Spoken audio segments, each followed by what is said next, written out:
dwelt are Hebrew forms that indicate things God knows they will experience in the future. It's God talking about future conditions. How many of you out there, God is talking to you about future conditions and you don't even realize it? You're out there saying, well, I hope.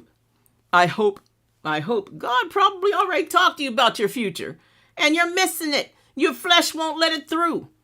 It says when you get, okay, he's talking about future conditions. When you get into the land, when you get full, when you live in houses that you didn't build, think about Jericho.